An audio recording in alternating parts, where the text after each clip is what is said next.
an opportunity to see the sights of Charleston and Cumberland County, as well as to get you moving. It's all happening later this month. And here are details on this year's 5th annual Tour de Charleston, our race director, Dan Johnson, and cyclist Jeremy Alexander. Thanks for being with us. Thanks for having us. Okay, so this is a great opportunity for all of our cyclists out there to come see the sights of Charleston, a little bit of Cumberland County. 5th annual. Tell us what we have planned. Yeah, so for this year, we've got 3 races that are going to be on September 25th. We have a 12.5-mile race, a 25-mile race, and a 50-mile race for the more avid cyclists. The first 2 go north of Charleston, and the last one goes towards the hillier area south of Charleston and then into Cumberland County. Okay, so Jeremy, being the cyclist here, talk about the different routes here, because is this for any type of cyclist, like the beginner or amateur? What are we talking? You've had the range from any kind of cyclist. You have folks who have just taken up the bicycle for just this race, who showed up and did it a lot more for fun. And then you have you guys who are really training hard for the 50-miler and actually get some bragging rights out of it. So anyone could show up and have a good ride and have a lot of fun. And then some people want to go fast. Oh, okay. I'm going to guess both of you, being cyclists, are the ones who want to go fast. No? It's fun, yeah. Going fast is fun, yeah. Well, let's talk a little bit about the course itself. You mentioned there's some hills there. Correct. So, but they're going to get to see beautiful Cumberland County and Charleston area. Correct, yeah. South of Charleston, you get to see a little mix of woods, the rivers. There's some terrain along the Embark River. Comes back through Hutton and over close to Westfield area. So it's a really nice, diverse course on the South course. And last year, obviously, we had to take a little year off. Correct.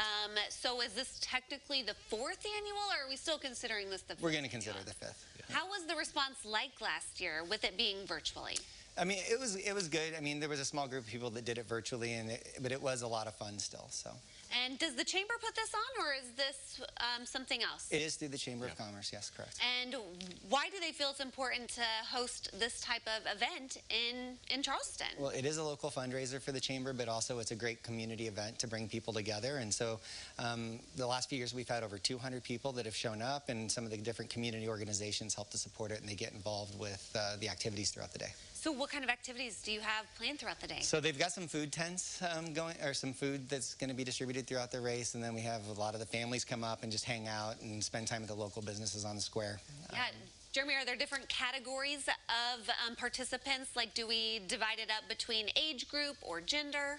Yes, so there's age group winners, and there's gender winners, and there's the outright winners. So I was able to actually be one of the persons who got my age group the last time through, so that was really fun. But at the same time, it's just really about having fun and talking to people as you're going along, and you get to see stuff that you don't see every day. Yeah, get to have that camaraderie with fellow cyclist enthusiasts. Oh, yeah. So what was your time? Congratulations, by the way.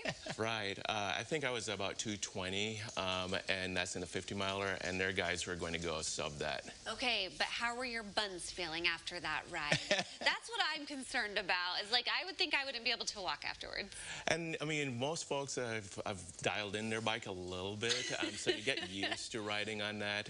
You're riding in cushion shorts, so if you got your fit right, you're usually fine. And then for the folks who are just picking up the bike for the first time in a while, I'd say stick to the 12-miler, and you'll be doing just fine. Okay, the deadline to sign up to get a T-shirt is this weekend, September 4th. That's correct. But let's talk details of the race, when it is, where it is, and how people can learn more. Yep, so it's September 25th, and they can register the day of the race as well, so they can come up and do that. We meet in front of the city building in Charleston, Illinois. So you just show up there. The race kicks off at 8 a.m. And registration opens at 6:30 in the morning on the day of the race. Okay, so you've got all this time now to start training to get your legs, buns, and everything else ready and your bike fit so that you can participate in the race and possibly come away a big winner like Jeremy. Right. Although, are you competing this year? I'm going to race. I'm not going to be one of the big winners, but I'm going to be in the work. I'm going to work. Okay. Well, I'm going to still hold out some hope for you there that Appreciate you might it. pull it out. All right. If you need any more information about the 5th annual Tour de Charleston, they have a Facebook page, and this is in association with the Charleston Chamber of Commerce as well. We'll have all of those links at CILiving.tv.